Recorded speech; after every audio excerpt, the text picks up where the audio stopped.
It has gotten much harder for me to write my views because of Parkinson's complications. My arms are stiff.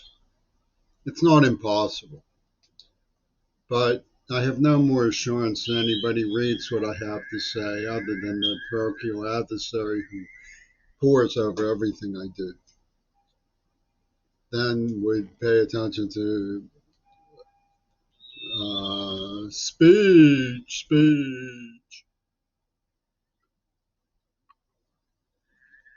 Now,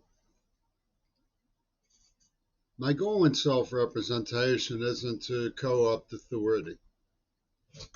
When I was very young, I looked up to the generation of the FDR crowd. I believed that they knew how to administrate public schools and public interest in our Commonwealth. But I was in Pittsburgh, and someone leaned over when I was 6 or 7 years old, who was adult, and said something glowering about overpopulation. I saw some horrifying brutality that was race related, both directions. I had some mentors all through high school, like Mr. Fisher, the principal of Alderdice, who made me aware that the people who I looked up to were engaged in great struggle, that they didn't have everything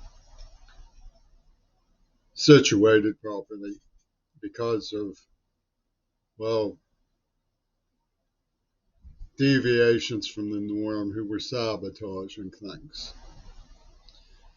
I didn't present that I knew better, just that I was quietly listening, reading, and organizing my beliefs.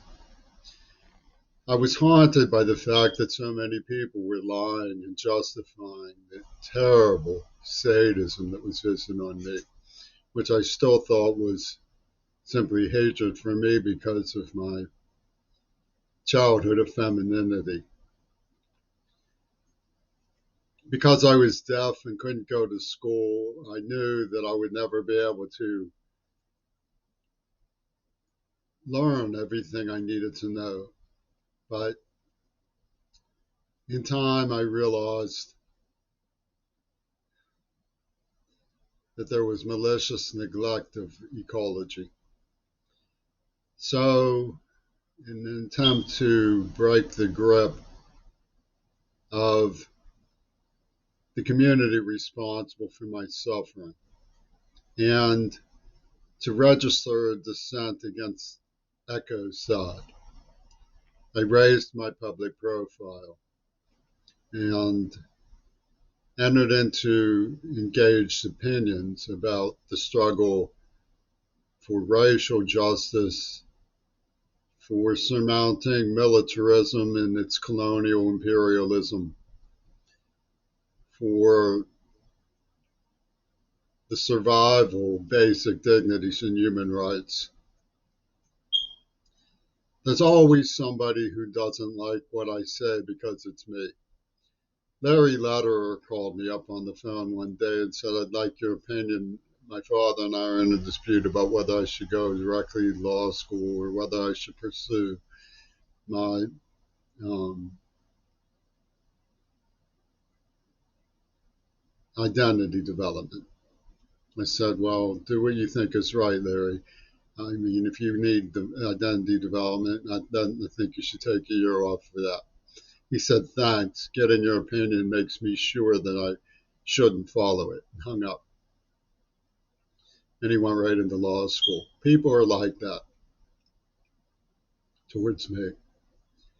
So I don't know that anyone who wouldn't chew the carpet when I express my opinion. But it does seem to me that we're handling homelessness a little bit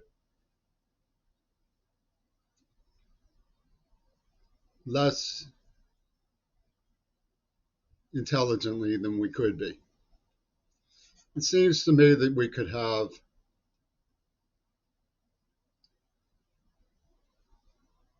preliminary century living housing which had stages of sanitation control.